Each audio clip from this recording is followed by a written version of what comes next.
So, nice day so far in the shop in central London. Gonna give myself a little bit of a trim on the back and sides. Cheers Paul, happy Monday to you too.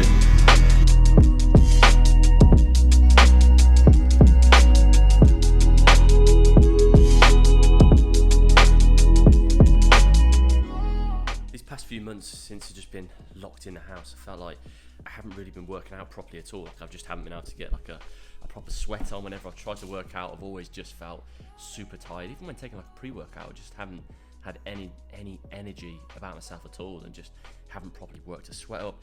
I think the last time that I went for a run was like at the very start of January, but then it started to get cold, so I stopped going out for runs. And obviously, because I haven't been working out, I noticed over like the past like month or so that like tummy had been getting a little bit chubbier and sort of obviously way more out of shape.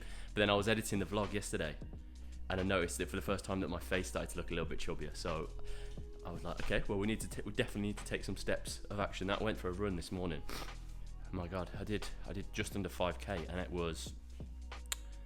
it had no right being as hard as that was. I had to stop like 3 times and like properly walk for quite a bit. My throat now feels so sore. That was actually a really big wake up call, seeing how tough that actually was then. So yeah, I'm gonna just force myself out. I'm gonna force myself out and just keep running, and I need to build up the fitness. Energy levels just aren't there, but I don't know what else. What's the alternative? You just got to go and do it, haven't you, I guess.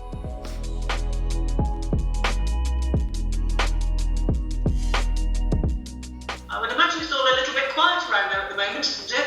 Yeah, I mean, I'd say over the last week or so, or 2 weeks, it started to get a little bit busier and there's a few more people around, but yeah, I mean, it's a ghost town by and large, to be honest. It very much, I mean, to be honest, for the whole last year, it hasn't felt like London. It's been very different, and if I'm being honest, I can't wait to get back to some normality, but I still think that's going to be an awful long way off, isn't it? So I tend to do it as like a live stream on TikTok, and I do it where I am right now actually. So I'll do it on the mirror right in front of me, and then I have just the other sort of the handheld mirror going behind me like so, and get quite ambidextrous with it. The first few times it's your hand works in completely the wrong direction, but then after a few times it starts to work in the right way. And I've actually been doing my hair like this for over a couple of years. So before the lockdown, so it was when lockdown came, it was no drama for myself.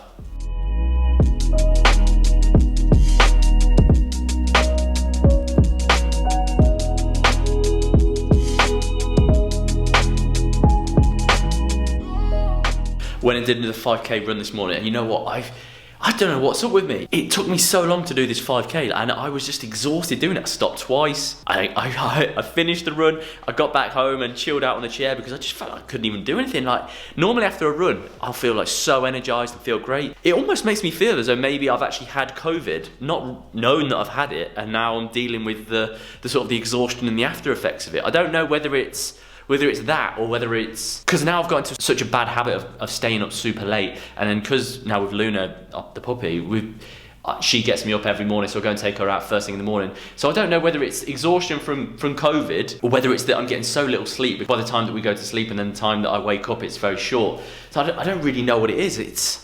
But it's crazy how much it's affecting me. Like I'm like all day now, I'm still feeling like absolutely knackered, just in general, like not necessarily specifically from the run, but just feeling tired all the time. And like when I come in now to try and record some content, I'll just like sit on my phone more than I should do, or more than I normally would. It's an interesting one because I feel like now I'm feeling a little bit apprehensive of like I've committed to a few things recently, and now I'm apprehensive of like when the barbershops go back. I've committed to doing 5 days in the shop here to make sure we get all the clients done. I've committed to doing a certain amount of TikToks with TikTok. I've done like a deal with TikTok. I've now obviously committed to doing the 1 video a week with Johnny's Chop Shop, editing all of that, which is fine, but all of a sudden it's like, okay, April is going to be very busy. And then I've committed to doing this video for a different brand as well, which is the video that I've got to do. It's a little bit out of the realms of the content that I would normally do, so I guess I'm feeling a little bit apprehensive about that as well. All super exciting and all like really positive stuff, but you know when everything's all come at you all a little bit at once. If I'm being honest, I think I'm looking forward to when May comes. I think at the start of April, I'm going to get a load of content recorded at the very start.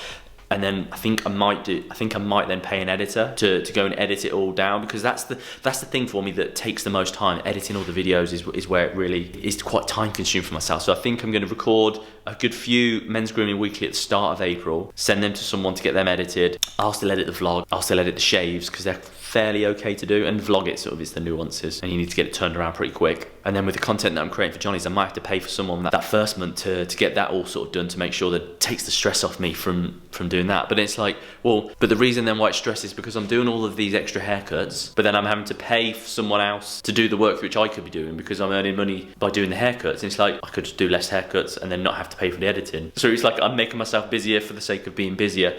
So it's but that's what I've committed to at the moment. So if I'm being honest, looking forward to May, which I don't want to wish your life away. I'm not someone to wish your life away normally, but I think it's going to be busy. So I've just got out the tube of Southwark. It's a little bit of a chilly, windy morning today, and Sunday the clocks go forward, so we get an hour less in bed. I always look forward to that day because it means that it ends up being so much lighter in the evening. Although you do lose an hour, but it ends up being such a nice day because then it just starts. I think that starts the spring for me, and then it just starts like opportunity and chance. Just on the way to the shoot, going to be doing the hair and the grooming today. So something I haven't done for, actually it's over a year. I think the last time I did it was I was doing a shoot for Farrah. Doing one of their collections, and that was actually before the pandemic hit. So it's the first time that I'm going to be doing makeup and, well, not necessarily hair and grooming, but I'm not going to be cutting today. I'm just going to be doing the styling. So it's I won't say I'm apprehensive, but I'm definitely sort of like feeling on the rustier side, shall we say. I'm not 100% sure that I've got all of like the tools and the kit that I should have, just because I'm not in the routine of having to pack everything up as I normally would. So we'll see how today goes. So what videos do you make? Just like All hair and before and after and stuff? Yeah. No, not necessarily too much like before and after. I talk more about like how to style your hair, different products. I do different like product reviews. I do. Oh, dope. Yeah. Like top 5 hairstyles of.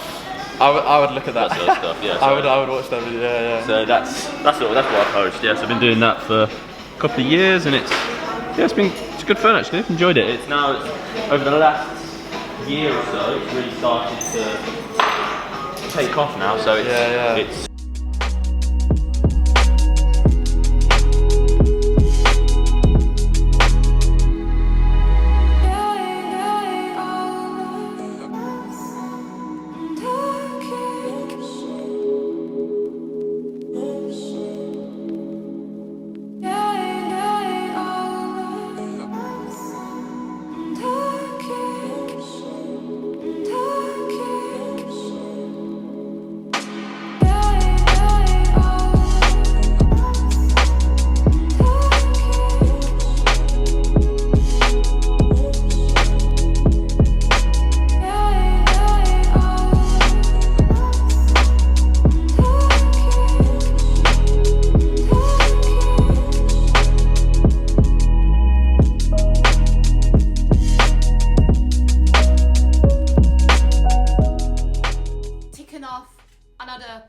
on our to-do list.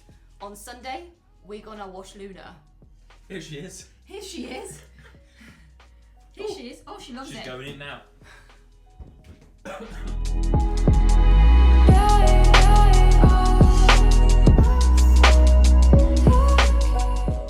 Stage 2 of washing Luna, drying her with a liquor full of peanut butter.